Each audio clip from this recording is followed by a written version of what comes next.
उसका मालिक बना दिया गया। Biggest achievement was on the zamindari issue, getting rid of zamindari and giving the land to the poorest and the weakest sections of our society. Pant ji के कार्यकाल में गृह मंत्रालय की जिम्मेदारियों में काफी विस्तार हुआ।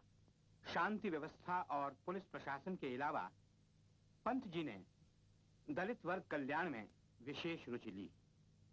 जब भी वो दौरे पर निकलते थे, बस्तियों और आदिवासी क्षेत्रों का विशेष रूप से निरीक्षण करते थे। पंत जी की सबसे बड़ी स्थायी और कठिन उपलब्धि राज्यों का पुनर्गठन करना था।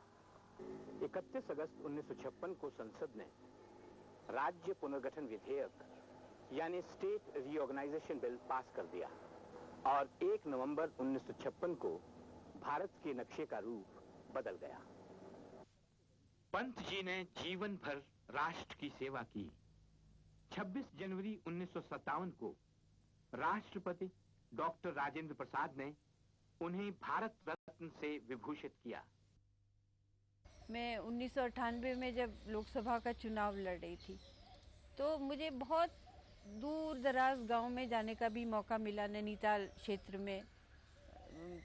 और एक चीज़ जो मुझे बहुत याद रही कि वहाँ किसी से भी मैं मिलती थी, जैसे कई वृद्ध लोग होते थे जिनका उनसे कभी संपर्क रहा होगा, या उनके बच्चे या उनके घर की महिलाएं, तो सब उनके बारे में जिस तरह सम्मान से और स्नेह से बात करते थे, तो मुझे लगा एक कोई भी राजनेता होता है, चाहे उसका कितना भी बड़ा कद हो, अगर उसकी मृत्यु के इतने वर्ष के बाद भी उसको इतने सम्मान और स्नेह से लोग उसके बारे में बात करते हैं। और कहीं भी बड़े शहरों की बात भी है, कहीं महाराष्ट्र में गई, कई जगह गई, तो जो भी जैसे पता होता था कि हमारा संबंध उनके साथ है, तो जिस तरह का स्नेह लोग देने लगते थे, तो उससे लगता है कि उन्होंने कितने लोगों का जीवन कितना छुआ होगा। 20 फरवरी 1961 का दिन था। 9 बजे शाम के थे और मैं उनके कमरे में गया। उसकी तबीयत अच्छी नहीं थी, तो मैंने कहा कि नहीं, डॉक्टर को बुलाएं, और उनके प्राइवेट सेक्रेटरी से कहा कि कागज़ हटाइए। तो उन्होंने कहा नहीं, अभी रहने दो, कल मुझे राज्यसभा में बहस का उत्तर देना है, तो अशोक सेन को बुलवाओ, जो उस वक्त लॉ मिनिस्टर थे, तो वो उसका जवाब देंगे, ये कागज़ मैं उनको दे दूंगा। और जब तक लॉ मिनिस्टर नहीं आए,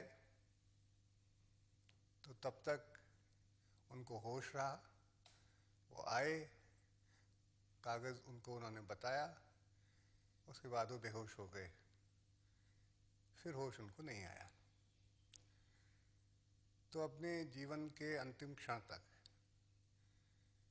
वो देश के और समाज के कार्य में लगे रहे। 7 मार्च 1961 को 15 दिन की बेहोशी के बाद पर्वत पुत्र उन्हीं पर्वतों में विलीन हो गया जहां से उदित हुआ था।